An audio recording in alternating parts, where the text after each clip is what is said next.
Welcome. This video provides a brief overview of process mapping.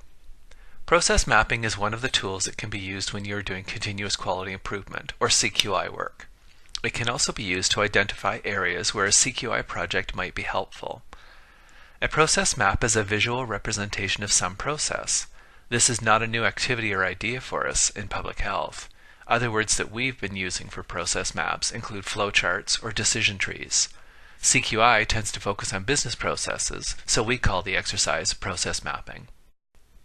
Because we use the Excellence Canada Framework for Quality, it's helpful to know where process mapping fits into that system. You might remember that Excellence Canada's framework includes 6 drivers of quality. The Process and Project Management driver is all about understanding and refining the processes, procedures, or routines that we use to do our work to maximize efficiency. It's the work that we do to document, measure, understand, control, and improve our work or business processes. It often results in revised policies, procedures, or routines. This is the CQI project work that we do at the Health Unit. Process mapping is one of the tools that can be used related to this driver. It's helpful to start with a common definition of a process if we want to figure out how to map them. A process is a series of definable, repeatable, and measurable steps which transform some input from suppliers into a useful result or output for an internal or external customer. All of our work is made up of processes. Bigger processes are made up of a combination of smaller ones. Sometimes they seem complex or even messy, or that everything is fluid and the work changes every time we do something. The purpose of a process map is to identify the common, key, or critical steps that need to take place in each process as we turn some input, such as materials, time, or some piece of information, into a product, output, or service for a customer. There are processes all over the place at the Health Unit, and they can be thought of as customer or externally facing processes, or admin or internal processes. For example, outward-facing processes include registering someone for an event or setting an appointment for a clinic, a safe food inspection, a clinic visit where a client gets seen by a public health nurse, a presentation to a community group, or processing an on-call telephone call. We also have internal or admin processes such as hiring new staff, staff performance appraisals, developing a project or program budget, or the graphics design process to get a pamphlet or poster developed. Any or all of these processes can be mapped out as a flowchart to see the various steps involved. Why do we spend the time to create process maps? Well, here's a quote I found somewhere in my CQI reading. If it works, it works. If it doesn't work, it doesn't work. And working harder at a process that doesn't work doesn't make it work. If we want to improve some process or correct a faulty one, we need to understand what's going on and what change or changes would make it better.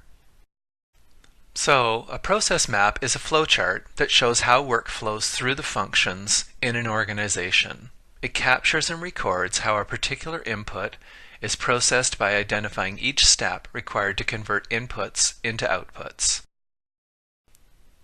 Process maps can be used to help design a new process or to document and assess an existing one. They are also useful in quality assurance as a tool to communicate the required or proper steps in a process so that everyone is doing something the same way. Process maps are also useful as a communication tool. Because it's a visual tool, many people find process maps or flowcharts make it easier to understand a process compared to written procedures or routines. So, why do we care? How do we use these things?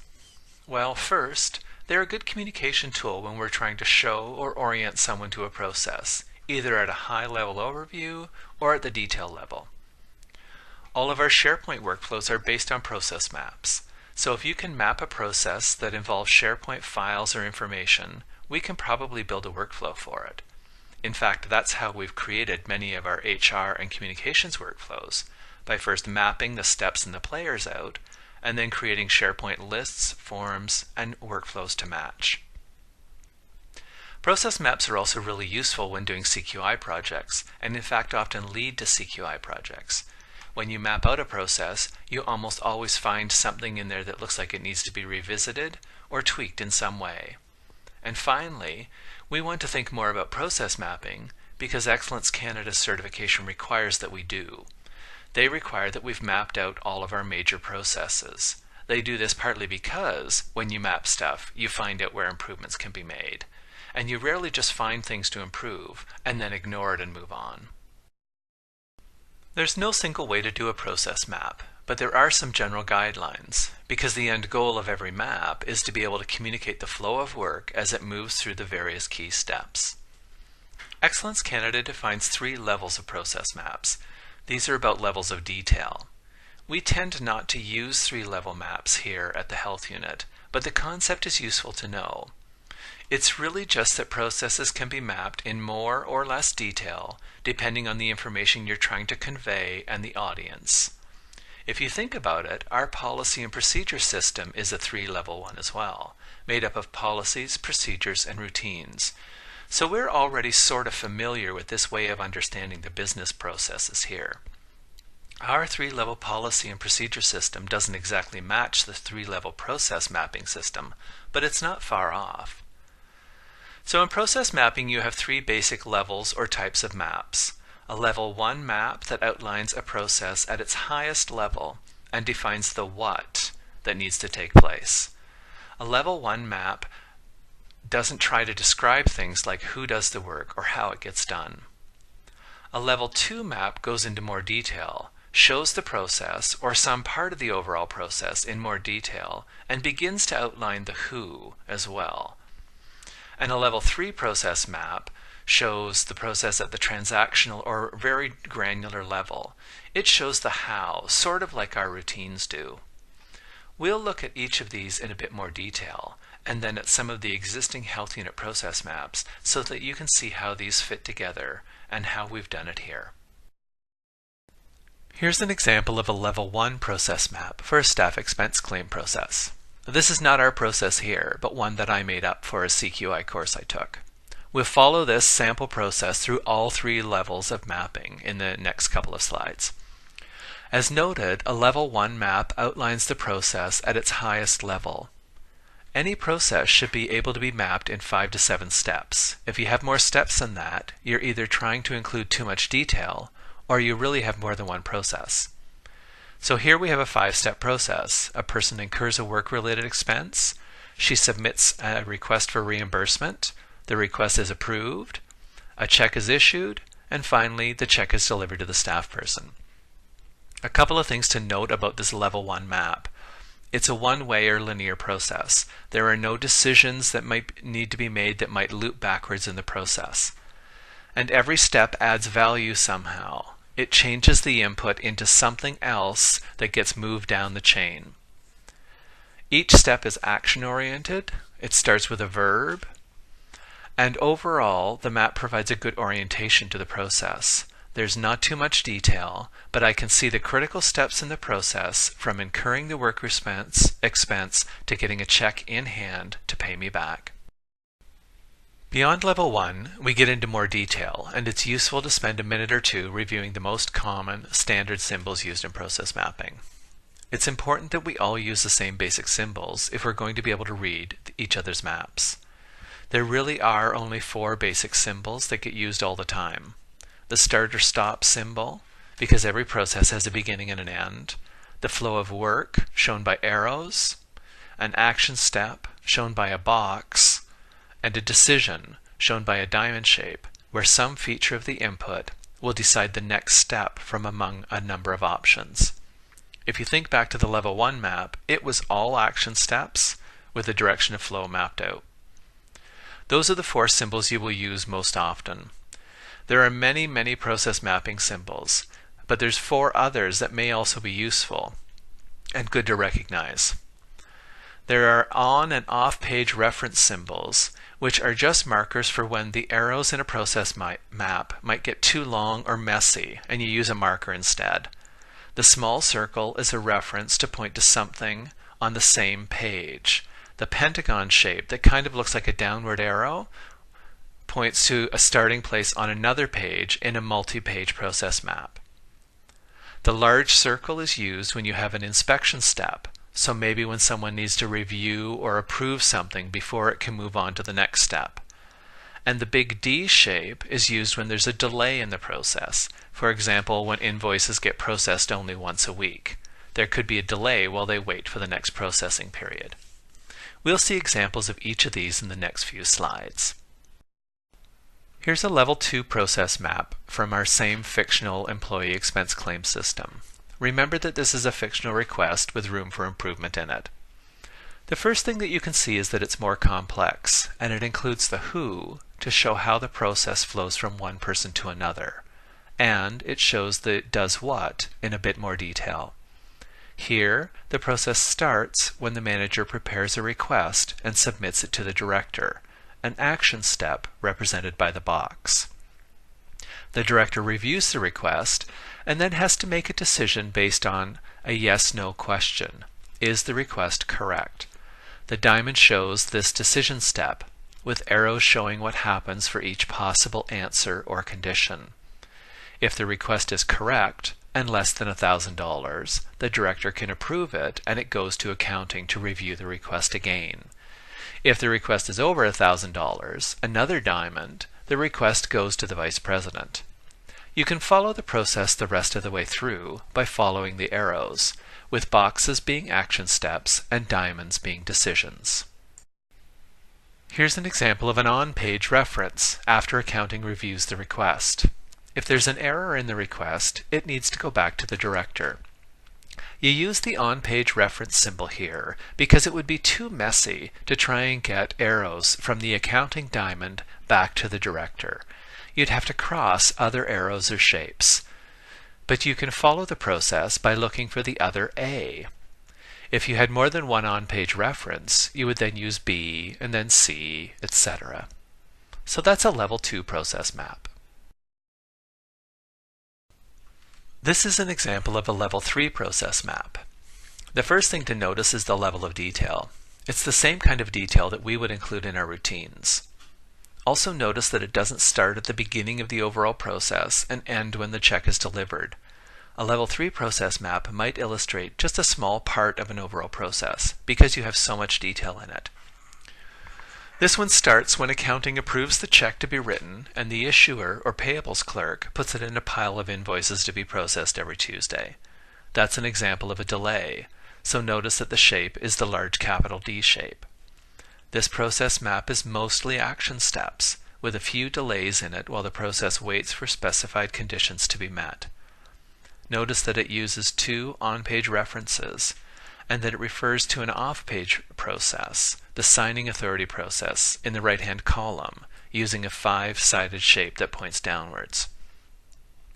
And even though that's only part of the overall process, this map begins and ends on this page. This is the whole process from the perspective of the main player, the check issuer. So those are the 3 levels of process mapping and how they fit together. You can see that they're similar to how we've broken up our policies, procedures, and routines. It's not an exact match, but we often get questions about the differences between a procedure and a routine. Level 2 and 3 process maps might help us to think about that issue. On a related note, most of us right now are writing our routines and procedures out with words. There's no rule that they have to be done in the written word. We could use process maps for some of these things where that makes sense. In Foundations and in Human and Financial Resources, we're going to try and write some of our routines as process maps. We've been experimenting with process maps at the Health Unit for a while now, learning what format works for us. I want to show you a few, just so that you have a sense of what we've been doing. These are not the only or right way to do a process map here, just how we've been learning so far. The first one is a process map for a payroll change notice. We developed it when we created a workflow for payroll change notices so that we would know what steps were involved and which pieces could get done by SharePoint instead of moving paper around from office to office. Don't worry about what it says, but if you have a look at the structure, you'll see that this is a combination of a Level 2 and Level 3 map. It includes who does what, and within the larger boxes are the details that often show up in a Level 3 map. In this map, the blue boxes are workflows, and the white boxes are steps done by the staff. The diamond shapes are approvals by various people. Here's another one, a decision tree to explain to TigerTel, our on-call answering service, who they should be calling when they receive phone calls from the public. It outlines the information that they should be collecting, who to call, how long to wait for confirmation that that call has been received, and when to call the backup on-call person, and how to follow up on calls after the fact. The text is way too small to read, but again, this is a combination of a Level 2 and Level 3 process map. The who and does what are the large boxes and diamonds, and the Level 3 detail info is contained as needed within those larger boxes using bullets. Here's a final example, a portion of our attempt to map the graphics design request process from mid-2015. This one is actually a combination Level 1, 2, and 3 process map. We added in the step column on the far left of the chart, and were able to break the whole graphics design process down into 5 steps. From there, we have the who does what layer that illustrates the major steps and decision-making points, and we've also included some of the how detail in the action step boxes and in the column on the right. The column on the right is again about workflows and staff and the differentiation between the two. We tend to like to get everything on one piece of paper here at the Health Unit. So in all 3 examples, we've not created separate Level 1, Level 2, and Level 3 process maps, but rather combined them together with the information that's relevant and needed to explain the process. If or when you start doing process maps, you'll figure out a system that works for you, and importantly, for the people who need to read and understand them. We want to start using process maps here at the Health Unit when you think they would be helpful. Foundation staff will provide support as needed, but here are the basic steps. First, you need to define the start and end of your process. What triggers your process, and how do you know when it's done? Once you've done that, the best way to map out a process is to bring together everyone who's involved in some step. Then, you brainstorm and list every action and decision, approval, inspection, and/or waiting period along the way. It's important to bring everyone together because other people in the process may be taking steps that you don't even know about. Or you may find out that different people are doing steps in different orders. If you do map out a process on your own, even as a draft, you'll need to circulate it to everyone involved for feedback. As you develop your process map, use the standard symbols. This map will get shared and used by others in the Health Unit, and maybe beyond, so it's important that we can all read them easily and quickly. And try to map out the process the way it is really happening. This is actually pretty hard because we often see things that we want to change in a process as we map it, and our tendency is to just write it up the way we think it should be, rather than the way it currently is. The problem with revising a process as you map it is that we usually intuitively decide where the problem is, often with no objective evidence. And if we pick the wrong step in the process as the problem step, we might fix something that's actually working and never really find the true problem. Also, improvement can usually happen at several steps in the overall process, so changing one step doesn't mean that you've found the ideal solution.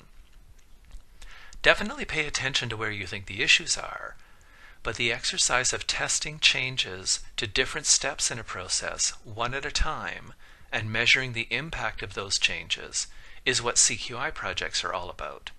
Sometimes you will see something when you're process mapping that is so obvious to everyone involved that it just makes sense to go ahead and revise the process. But often we don't have any hard numbers, or we might not be sure of what the impact of some change will be, and that's where a CQI project really comes in handy. This is why process mapping is often the first step in identifying a CQI project, because we often see where a process might not be working, or isn't being done the same way by everyone. And once we've seen that, it's hard to leave it that way. We tend to want to make it better. So, next steps. We want to work with each team in 2016 to map out at least one process in your team by the end of the year. Not the whole program, and not necessarily even one whole activity, because a single service activity is likely made up of many processes. We're also not worried about level 1, 2, and 3 process maps, but really more about trying this process with each team, seeing where it's useful, what style works here at the health unit, and how we can learn from it together. Depending on the process you choose, this might be something that needs to be done at a team meeting, but if you pick a smaller process, it might include only a few people from your team. Your planning and evaluation specialist will talk to you, if they haven't already, about doing this with your team. If you have any questions or comments about process mapping, talk to your planning and evaluation specialist or Alex Berry.